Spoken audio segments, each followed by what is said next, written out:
Good afternoon, everyone, and welcome to the report out for RPIW number 17. My name is Linda Berg, and I was the team lead for this group, and it was a privilege to serve in that way, I must say. And Carol was sub-team lead, and the remainder of our team is here, and they will introduce themselves as they come up. So we'll start with me, and everybody will have a chance to go through their areas. We called ourselves Team Weight Watchers because probably a few of us could lose a little, but one of the things we wanted to accomplish was reducing the wait time. So that's the name we tagged ourselves with.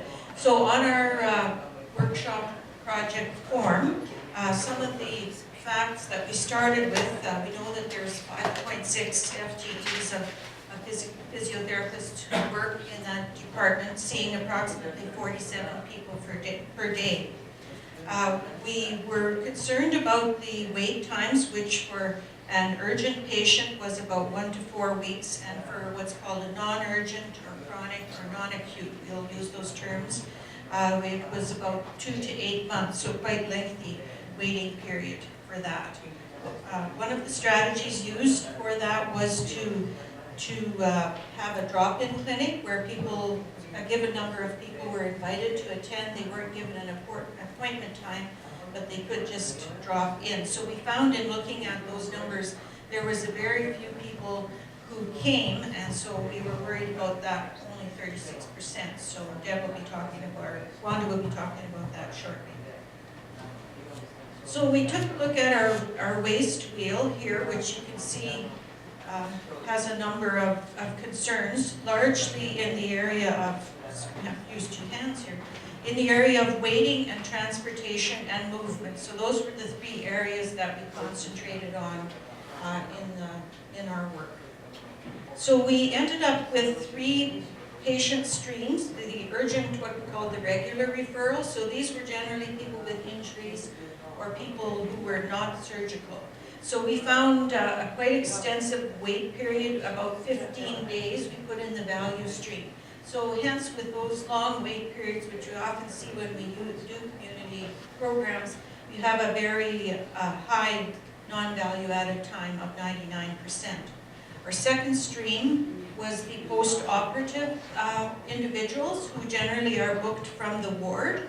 Now in there they also had a similar waiting period, but we actually considered that to be a healing time, so it actually was counted in the value added. So for this stream, we weren't very worried. We had a 92% value added.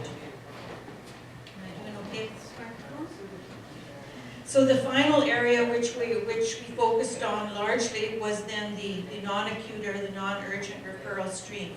You can see in here a very lengthy wait time of 2,160 hours. So we took a look at that, and with almost a very nil value added time once you add in those large waits. So we took a look at that, and now Carol will go to the progress. So part of our work, Carol Gregory, sub-team lead, part of our work was the target progress sheet where we set out our stretch goals for the week. Focusing on the laundry room, which will be talked about shortly, walking distance for the physiotherapist, as well as the chart travel itself. We were also looking at the wait times and those lead times, as Linda mentioned. And then, I hope somebody stopped the clock. Tell a joke. I'm really bad at jokes. So.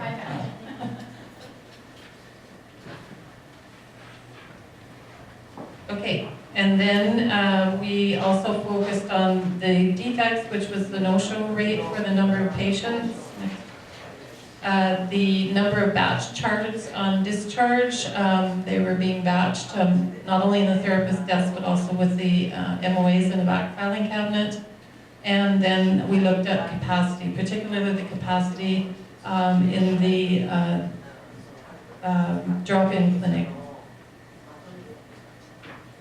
Our TAC time for the department was 8.9 minutes, meaning that we would have folks leaving the department at 8.9 minutes in order to meet the demand that they are faced with, and the individual TAC time the department TAC time, no, the individual TAC time for the therapist was at 50 minutes for themselves.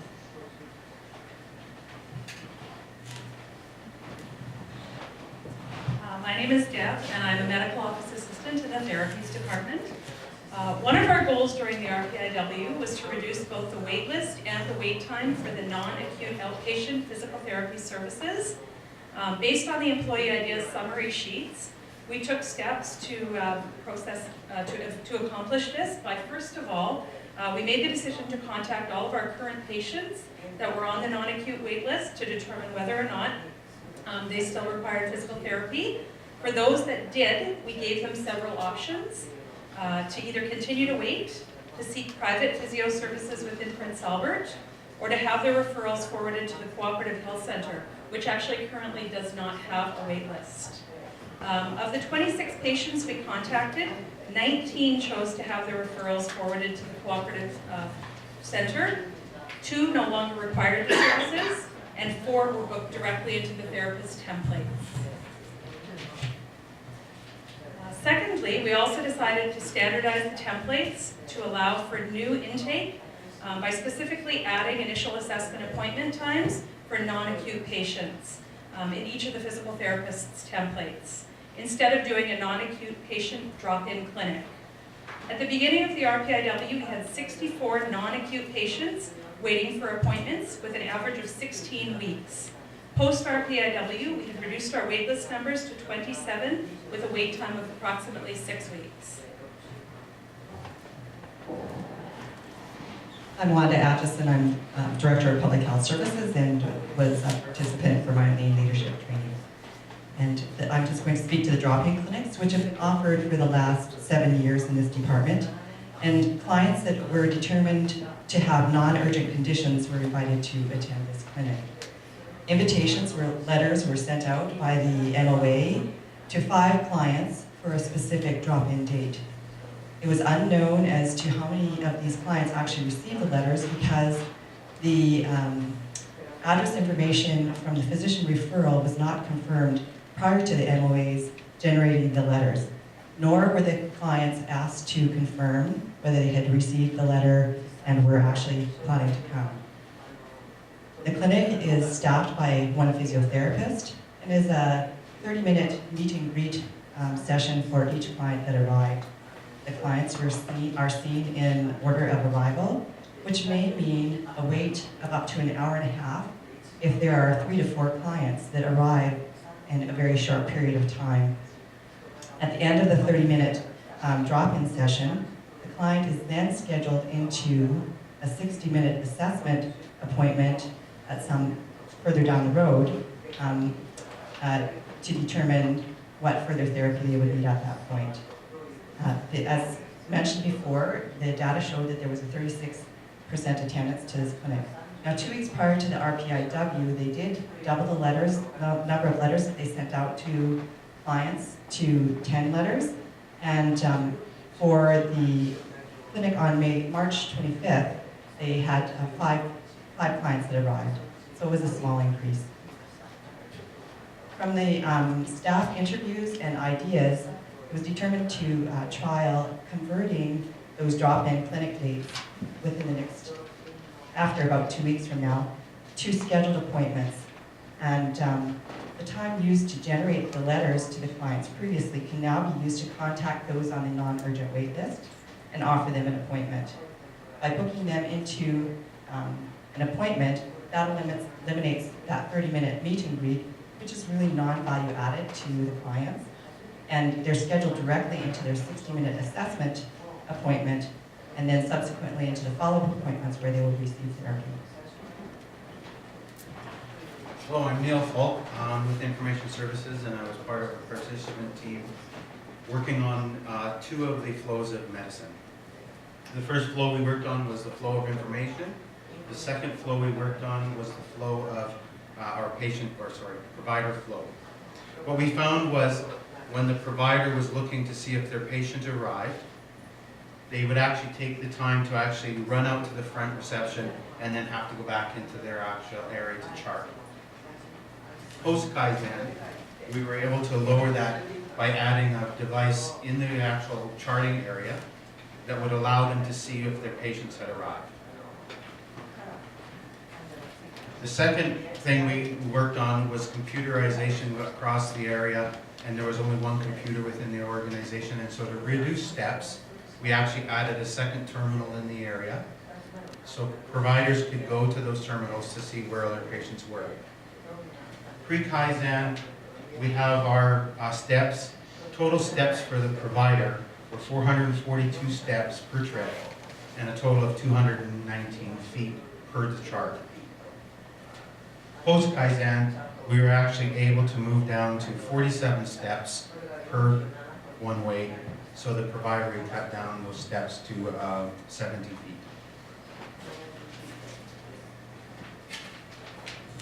Good afternoon, my name is Stephen Mack, and I participate in this RPIW as a physical therapist. So in further efforts to reduce clinician walking time, we explored the idea of patient self-grooming. And for this process, we developed a few pieces here. So the first one being simplified work plans, which the MOAs and the clinicians would get together at the beginning of each day, and with some flexibility, assign rooms for that day. You can also see that there are color-coded maps, which again have a simplified floor plan that are given to the clients upon their time of arrival. As they travel through, there are again more simplified and color-matched templates so that the client can find their room. At the end of the session, they bring that map back to the front, letting the MOAs know that the room is again open. So hopefully this would have cut down on the clinician's time traveling to and from the waiting room to greet the client. So another two pieces of standard work were developed for this process, and I believe 100% of the medical office assistants have been trained and oriented to the self-grooming process. Another simple strategy that addresses clinician travel time was installing these wall-mounted folders. Clinicians were traveling outside of their room to a central filing cabinet upwards of 2 to 3 times for essential forms such as assessment forms, charting forms, exercises, or educational materials. So we've identified 13 of the most commonly used forms and stocked them in each room in an unobtrusive, clean format.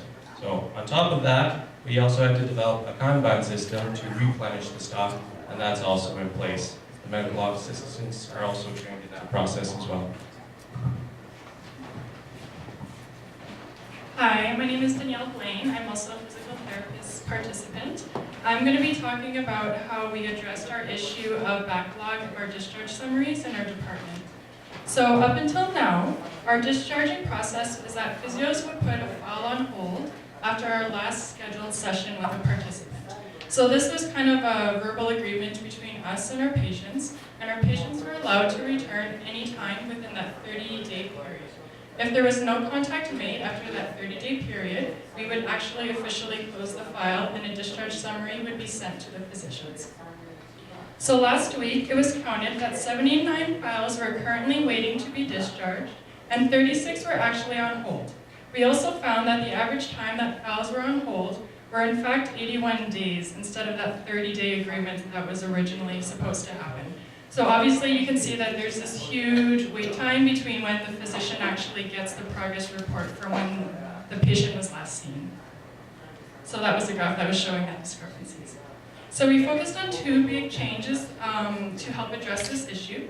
The first one is that instead of batching all of our charting time at the end of our mornings and afternoons, we actually allocated charting periods throughout our day after every 30 or 60-minute treatment session. So we'd have 15-minute breaks to do our charting and our discharge work. So this helped make our flow a lot more continuous, and it also added buffer time between appointments.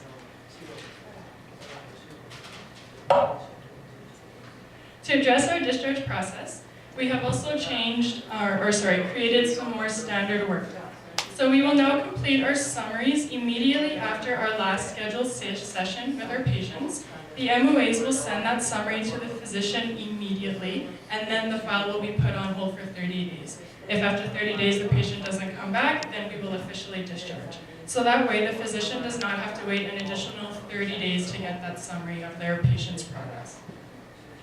Lastly, just for fun, we redid our actual discharge summary itself. We're now calling it a progress or discharge summary, and that goes into fit with the fact that a patient may or may not return in that 30-day hold period.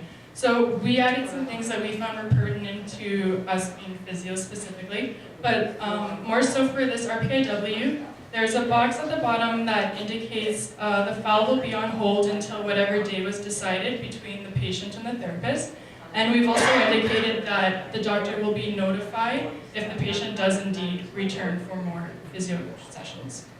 As of yesterday, we have not seen a significant decrease in our amount of discharges and files that are waiting on hold, but it's only been a day and time will tell. Hi everyone, my name is Olga Farfish, and I'm a participant. And I was involved in organizing the laundry room with using the 5S system. Okay, so first of all, the sorting. What I did was I just took everything out of there. And then for simplifying, we created a place for everything. So we got some shelves and we got a cart. Okay, the sweeping visual was done for everything that was taken out, and what did not belong as a standard was just left out for recycling. And then for the standardizing, the shelves were labeled, and this greatly helped for keeping the laundry ordering and also taking it out to the rooms and for the stocking of the laundry. The cart, the little cart there was a really good thing. What was happening, the PTA was going out to all of her 12 sites. She would take a visual of what was needed when she went in. She would go back to the laundry room and get what she needed, then she'd go back to the room. She did this at 12 locations, so 12 different times back and forth, and then she would do that twice a day. So what we got her to do, she just got a laminated sheet. She goes into the room, writes what she needs, goes all around, comes back, loads her cart, takes her stuff around. She really likes this, so that was so good. And it's saving a lot of time and a lot of waste. Now for the self-discipline, training is standard, so we got the PTA to review this with their fellow workers. And so hopefully everybody's going to know what's going on, and it will remain a good standard. And the evaluation started with 1, and I don't like defeats, it ended up 4.6. If I'd have known, I'd have cheated on some time.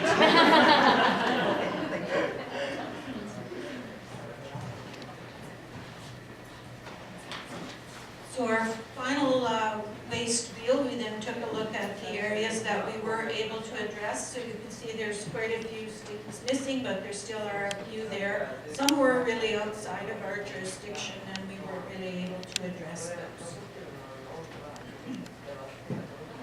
So you can see in the urgent referral, we weren't able to cross up as many starbursts as our predecessor team here, but we did get 3 off there, and that basically had to do with removing the 3 end boxes there where we had the patient self-rooming and the charting and the cleaning time all in one. So that helped out a little bit with the value-added time.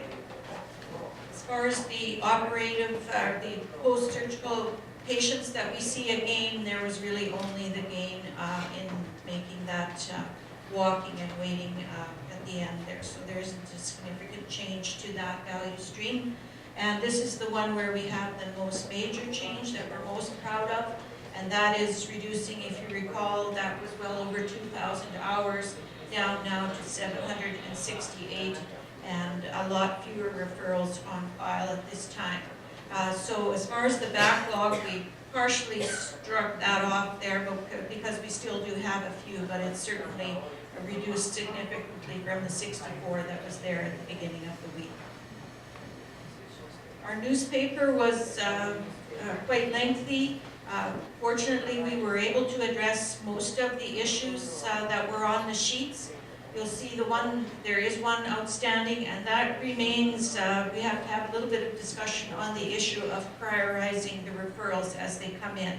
At the moment, there is a slight delay in that, not hugely significant, but it is a process that we are working with on that one. And I think that page is complete, so back to the target sheet. This is our completed target sheet. As you can see, we have done a considerable amount of work. I have to say that we had 30 idea sheets that we worked from, and we did most of them. We had a 96% gain in floor space in the laundry room.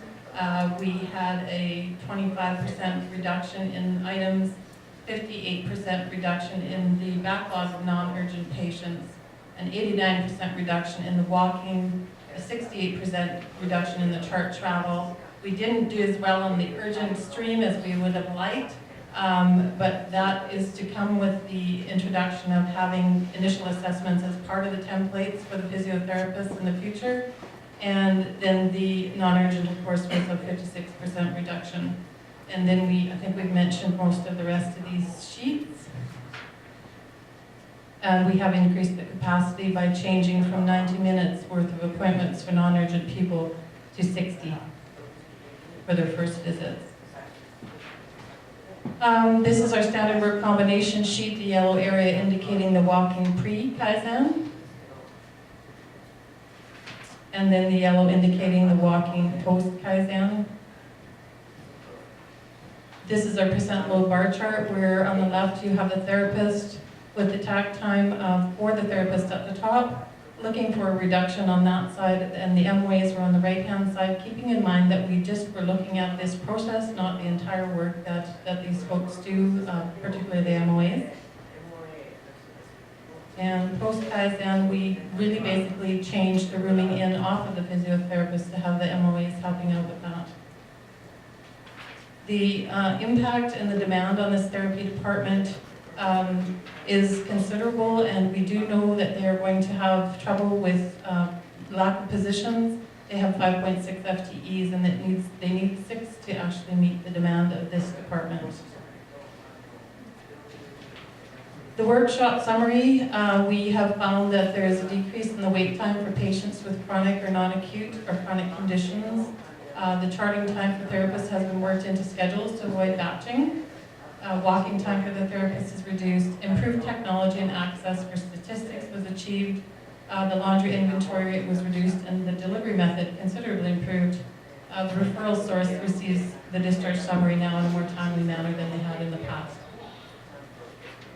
So our thank yous, of course, all the therapy staff. We were very impressed with this department, very professional group of people all around, and providing wonderful service to our patients. The maintenance guys, who we told would probably maybe need a couple of shelves, and ended up being there a lot longer. Our patients, of course, Olga, who kept us on track, our patient here who continues to keep us real. The Cooperative Health Center, of course, for our discussing with them the fact that they had no wait list and how could we work with them. Loud for the CART, environmental services who helped out in that area, and our IT staff. And finally, our team, who's just been a great team to work with, and Deb Dollar from JDA Consultants. Thank you.